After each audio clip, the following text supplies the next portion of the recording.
Money isn't just about numbers, it's about perspective. The difference between those who build wealth and those who don't, well, they understand the rules and play to win. In this episode of Invest in Yourself, I sat down with Michael Jordaan to explore the mindset behind financial success and groundbreaking innovation. As a renowned venture capitalist, co-founder of Bank Zero, and former CEO of FNB, Michael has spent his career backing disruptive companies and reshaping industries. He knows what it takes to spot opportunities, navigate risks, and build a lasting financial future. From backing world-changing ideas to avoiding the biggest investing mistakes, I'll give you a hint, it's not just about the losses. Michael shares the mindset shifts that can turn ideas into impact and money into momentum. So, if you're ready to think bigger, invest smarter, and challenge the status quo, this conversation is for you. Enjoy. It's easy. So you are obviously very well known for backing disruptive companies, those that, disrupt the status quo and try to make meaningful change in the world and their surrounds. So I suppose it should come as no surprise that you are quite a big investor in our parent company, Purple Group. So I'm curious to know what about the company drew you to it to invest so heavily? Is it the business model? Is it the leadership? Is it something else entirely?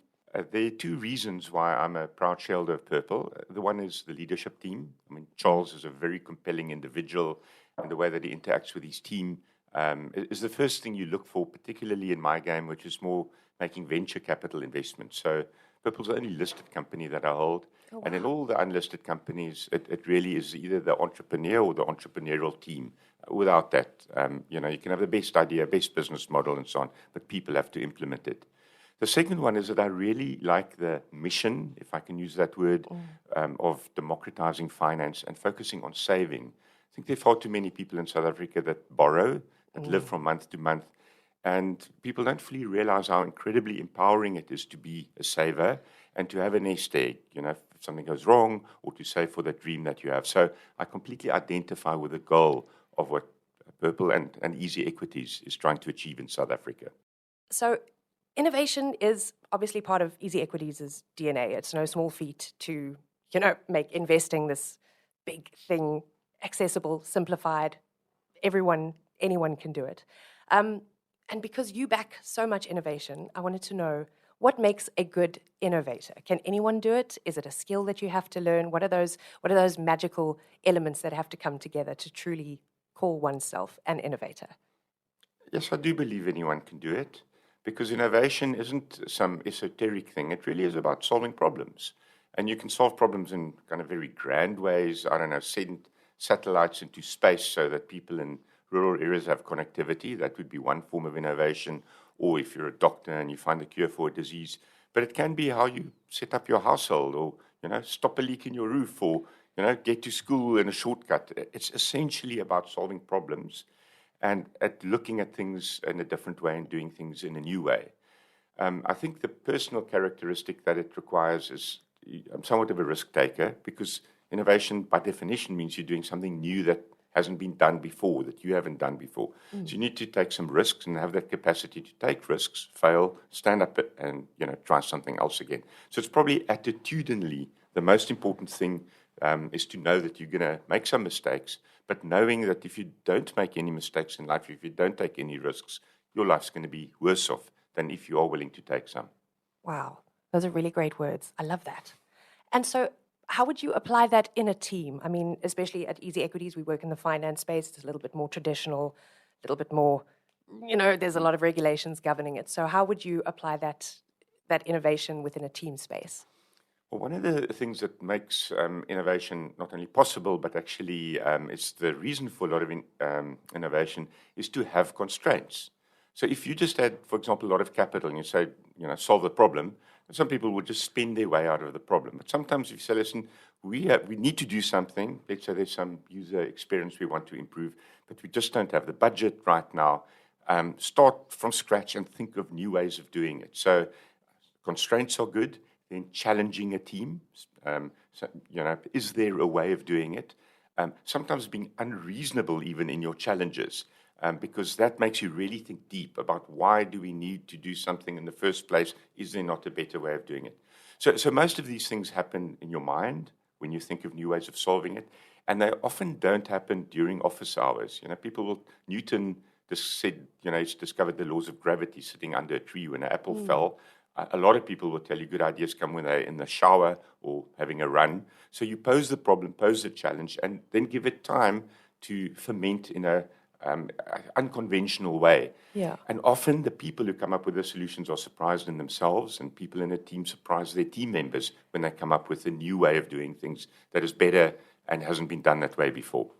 Amazing. I'm going to take that back back to our team when I get back to Joburg. Okay, so our ethos is grow and protect your wealth. But it's not something that is yet passed down from parent to child all the time. If I look at my situation, my parents, they never learned about money from their parents, and that lack of knowledge is what shaped my relationship with money for many years, up until, I would say, 2020, when my life kind of changed. I'm sure there are many listeners who are also in that same situation. They're struggling to break that cycle. They want to get out of it. So how can we, either as individuals or companies, how can we help them to break that cycle where they can first, start growing their wealth, but then get them to that point where they can get out of survival and into actually, building a future for themselves? Yes, your point about the knowledge or the wisdom not being passed from generation to generation is very true and has been with us for ages. When people come to me for financial tips, I like to tell them to read a book called The Richest Man in Babylon, which actually exposes how money really follows rules. And if you know the rules, that money can flow towards you. And if you don't know the rules, you can win $1 million in a lotto, that money's going to flow away from you. So there's definitely wisdom that can be taught. I actually wish we did more financial education in schools. We do a lot of other things, but I don't know how relevant Pythagoras is if you can't run a basic budget to a household. Yes. And the second part to that question, what I try and do with my kids, they all have accounts with easy equities, and they can play the games that you can play without real money. I'm lucky to be in a position to actually lend them money, so I advance them a small amount of money, and then I sit with them and talk them through investments. I'm actually doing that later today with my one daughter, and I think that's a great way to kind of get them into the discipline of saving, of investing. Talk to them about diversification. You need to have a portfolio, and then you need to take some risks, and you have to understand sometimes these things are going to go down, and how you handle it emotionally. So there's a lot to be said, not just in teaching it in theory, but actually to do it in practice with your kids. And it's actually also a great way of bonding, by the way. Yes. Oh, that's beautiful. My son is 12, so I haven't quite gotten into the discussions yet, but he also has his easy equities account. There's no age too early. You can start at 12. Well, I think I'm already too late with with his investments. Okay, but that segues nicely into this question, because I'm sure your children will make mistakes as they're learning, and I'm sure you've made many mistakes as well. We all have. What would you say is one of the biggest lessons you've learned through your investing journey, either from a big win, those are always fun, or one of those losses? So yeah, what is your kind of mindset? What did you learn, and what are you hoping to impart on your children? Look, it really is the losses. You learn relatively little from the wins, even though those are the things people brag about. The big one you lead about losses is like the emotional fortitude to handle it. Equity markets in the long run go up, but in the short term, anything can happen. You need to be ready for that. And it's a very easy thing to say in theory, but hard in practice. Warren Buffett says this thing about be greedy when others are fearful and be fearful when others are greedy. That makes complete sense until, you see a bubble happening. Let's say right now, some people would say what's happening in crypto could be a bubble. The meme coins based on the new US presidency. I mean, it really seems crazy that they are worth these billions and billions, but they draw people in, and that's when you need to have the discipline. Where I've made my biggest mistakes, I would say, again, two. The one would be not diversifying enough. Probably the most important instrument any investor can have is just don't put all your eggs in one basket. Make sure you are diversified, so that when something goes wrong, at least you have some safety in diversification. And then interestingly, in venture capital finance, I'd say by far my biggest mistakes were the times I didn't invest, the times I said no. And my biggest one would be Bitcoin. I was an investor early on. I think my first purchase was in 2014. And what I should have done there is just I should have just hung in there, you know. But, I mean, the kind of returns were so big that, like, everything in this conservative being said, like, cut it all out. So it's the no's that sometimes are the worst things. The savings you didn't make and the investments you didn't do. Jeez. That reminds me of, I think, my biggest oomph. We've got the EC10 bundle, which I bought when Bitcoin was low, and then it started that first crash, and I sold out of it. And now I look at it and I'm going, oh, that was not a great move. Investing should be for the long run. You Yeah. really should invest in things that, if the market were to close for X years, that you would still be happy to hold on to it because of substance, fundamental value, and then you'll be okay. And sometimes it's good to just not look at the share price every single day. Yes, I do find it a little when you get that little flutter and you're like, okay, I'm just going to leave it for Yes. today. We'll come back later. Definitely in it for the long game.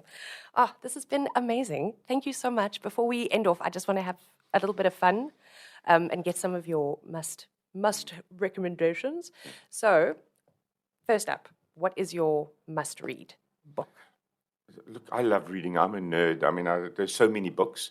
It's really difficult to just choose one, but I'm going to say Sapiens by Yuval Harari, which is the history of mankind, going kind of straight back to the beginning. And it is just such an eye-opener. I mean, it's just not boring history like, you know, Napoleon beat this other general in some battle. It really is conceptually how we started as mankind and how we've come up to what, you know, today we call civilization. How many of the things around us are actually myths. We've come up with myths like money and institutions and corporations, etc., which are all very useful myths that we've just created to make the world work. So that's an interesting eye-opener. Read Sapiens. Okay, I'll check it out. Your must-watch, whether it's a series or a movie or documentary. I love a really good TV series. I think it's, in a sense, the art form of our time. You know, centuries ago, emperors would have people make compositions for them, and, you know, people like Mozart and Beethoven would, you know, get an orchestra and they would sit there for an hour and just listen to music. I find a good series the characters can develop over time and the plot can become more and more intense. So the one I would recommend is Breaking Bad. It's about drugs and about a teacher who gets pulled into the drug trade, and it just gets progressively worse. And it's got an underlying message, a very, very clear message, which is that actions have consequences.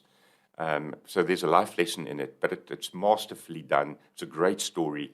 And once you've watched a couple of episodes, you will be completely mesmerized and sucked in. Interesting take. Okay, I'll check that one out. Your must drink. What do you enjoy imbibing after a long day?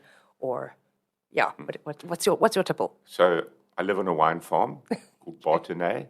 Small, humble, but makes, you know, great wine. So I'm a wine drinker, both red and white. Okay. I'd like to believe that red wine has health properties, but in any event, just having a glass a day with mates and laughing and having community, I actually believe is very healthy and makes you live longer, and it's one of the joys in life. So you've got to have some joy, and for me, it's wine, but preferably with food, with mates, in a great environment. Oh, that sounds amazing. Oh, okay, last one.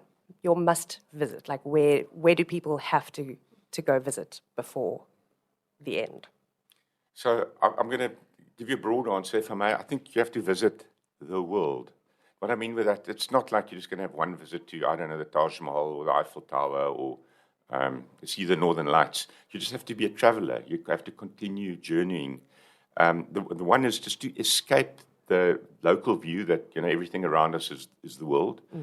And as much as you can read, sometimes you just need to step into the streets of another city to realize how big and how wonderful the world actually is. And it really, really makes you think about your own existence, what's good, what's bad, compare it to the rest of the world. So be a traveler. The place to visit is always the next one. That is a beautiful, beautiful way to end. Thank you so much for your time, Michael. I've loved our conversation. Thank you for having me. And wishing you all the best. And to you and Easy Equities. Love what you do. It's easy.